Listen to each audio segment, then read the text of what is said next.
Alright, I think there's a break in the rain, so let's give you a little tour, shall we? Time to collect some broadleaf. Let's see what's inside.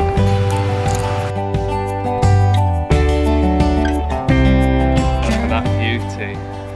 Well, that's dinner tonight. Doing it like this. Oh my god, they're a disaster.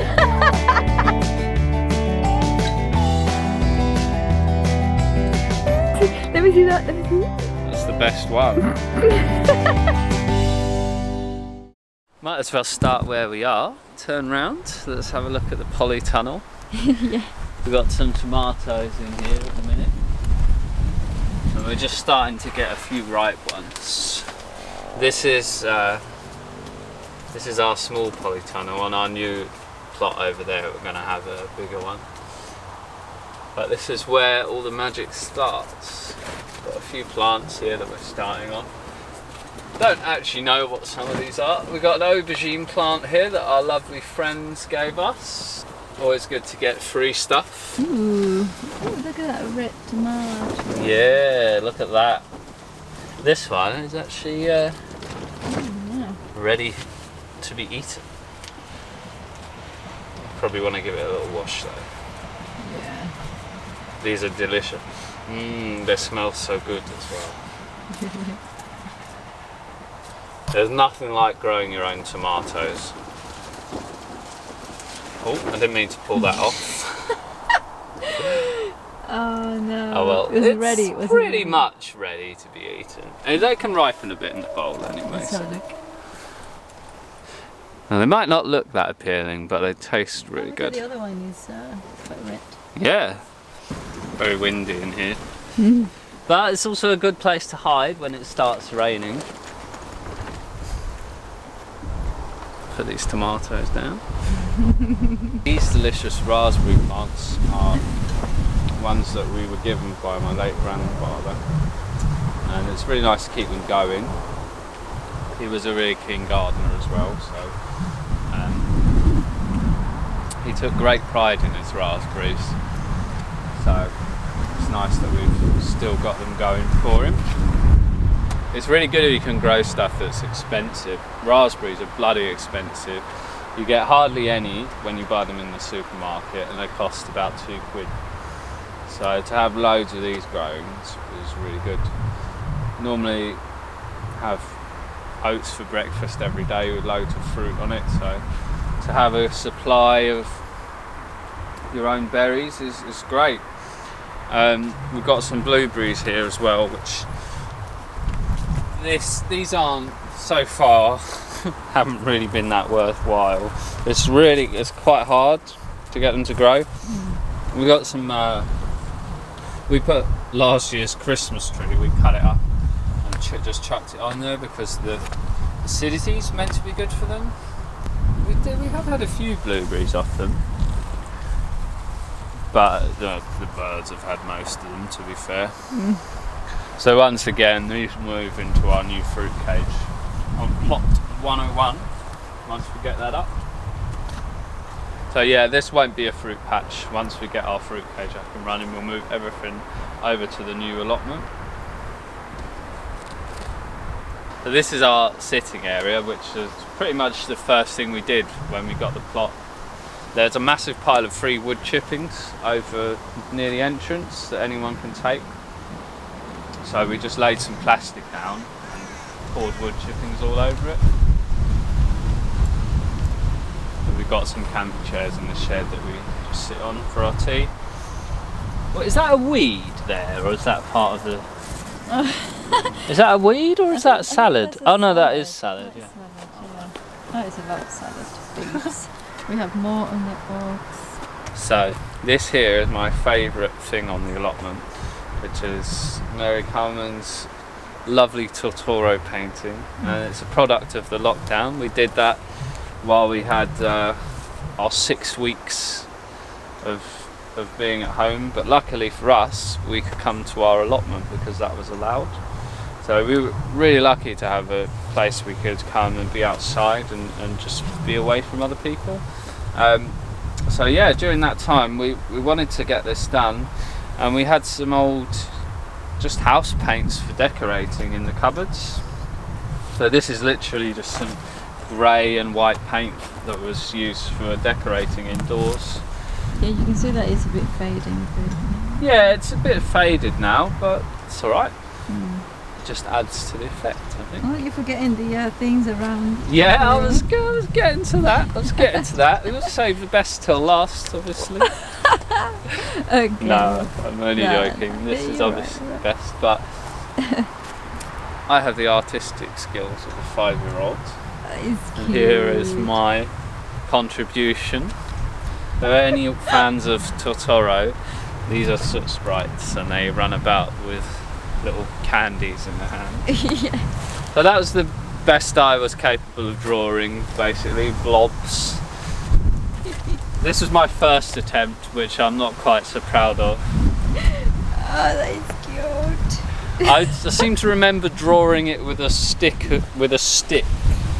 Oh yeah. Because we didn't have proper paint brushes at the time, so I think I used the decorating brushes, and then got a stick and gaffer taped a few bristles onto a stick. So that's my excuse for why it looks so rubbish. It's cute, I think. Personally. Yeah. Oh wow! Look at that one. That one. Yes. Yeah. So we've got plans to do something similar on the shed on our new allotment, and we'll probably do a little time-lapse film of that as well, so I look forward to doing that. Now, if you follow me around the corner here, when we first got this plot and we were digging the beds, we dug up this old horseshoe, which I'm not really superstitious, but I think felt like a good sign at the time. We'd only had it a couple of weeks. We dug up a horseshoe, which is supposed to be good luck, so we hung that on the shed. Pretty cool. I'm quite happy with that. Where did this come from? This thing? Oh, that is from the other plot. Oh yeah. I found it on the other plot. Yeah. So the horseshoe wasn't the only thing that we dug up. We also dug up this little. I think it's a cat. Mary thinks it's a fox. Right, and this is our other little mascot, a little gnome that we dug up.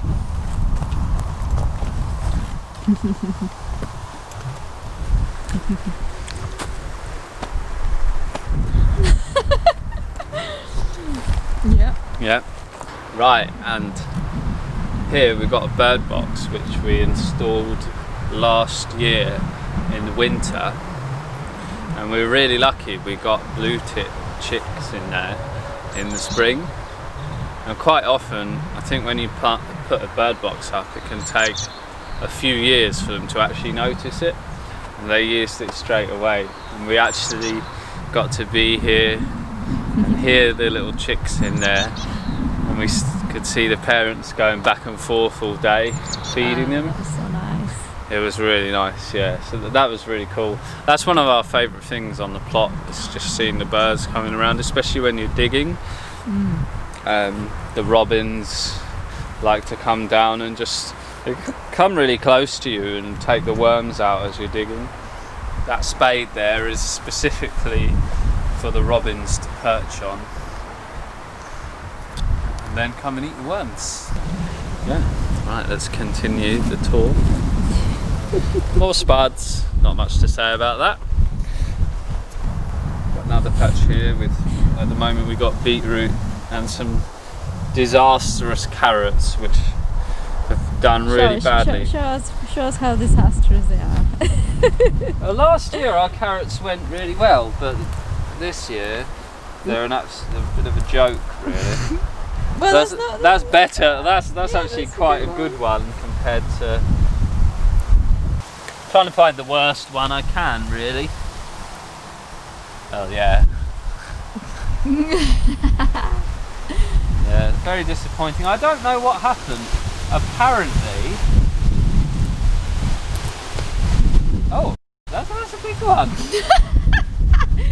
Oh Oh, you broke I've the just carrot. broken it, yeah. Oh, that's alright. Yeah. That's not as bad. Oh, this is a big one. I can't get it out. Oh, Oh, is that Look the at other that, half? we actually got a proper carrot. Oh, wow. So far, they've all been really disappointing, but I think they needed water and maybe a bit more. well, according to Wendy, the soil, she reckons the soil's too fertile for them. Okay. Apparently they don't like fertile soil, Oh, so that might be why. We've had quite a lot that have splintered and gone very leggy, so oh yeah, come here. So we've got a monster beetroot here, which is, we discovered this when we arrived today. It's actually kind of split in two. ew. Look at the size of it. That is huge. That might as well come out. What is that? Oh no. I think it's Gone. look, it has a mouth. No, it doesn't really. Can't really pretend I'm talking like. Alright. Over here we got our homemade compost bins built out of old pallets. Wendy was very pleased with these when she built it. We went to a lot of trouble to get these. It's always good to pick up pallets whenever you see them if you've got an allotment. But getting them in the car was a real mission in an old Fiesta that my mum had. And we had to make about 3 trips. And welcome to the jungle. This is our squashy patch. Pumpkins, runner Cute. beans, I think there's. runner beans as well, yeah. Pumpkins and butternut squash, which we eat a lot of. Somewhere in here, you should be able to see some little pumpkins that are developing. Oh, look at this one. Is it one? Oh, that's a good one. Yeah. Oh, here's a good. Well, look at this. We haven't been for a week or so, so we came here today. Last time, this was probably just a little tiny. Oh, it's quite. Yeah. Sounds hollow. Yeah, it makes a good noise. We got a little butternut in there too. Look. Oh, cute. Yeah, so we're hoping to have better success with these than we did last year. Last year we got one really huge. Yeah, we got one. We had this whole thing was covered in pumpkins, just like this is. And I got the seeds off a guy I met on a building site, and they were from Jamaica, and they were all they all turned out to be different. And most of them just turned into these little green gourds that were completely useless and not edible. We got one big pumpkin which my nieces had for Halloween, so it did at least get used. Yeah. So yeah, let's hope for some better success this year. I'm quite encouraged by what's going on so far. So yeah, we really hope you enjoyed the tour of our plot. There's a lot more to come from us, so we really hope you'll stay with us. A lot of our content will be about our new plot over there, plot 101, and we're hoping that within a year or two, that one over there will look like this. Alright. Yeah, okay.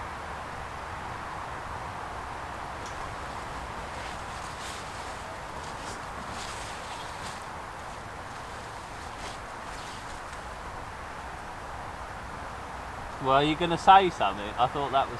Yeah, go. Huh? Yeah, go. It's on. Well, It was on like a minute ago, but. Huh? Say something like... Okay. I'll say ready when you can. No. I mean, I thought you were going to be like, say like, oh, hi there, or something, or you know. No, you were going What are you to doing say over something. there? Oh.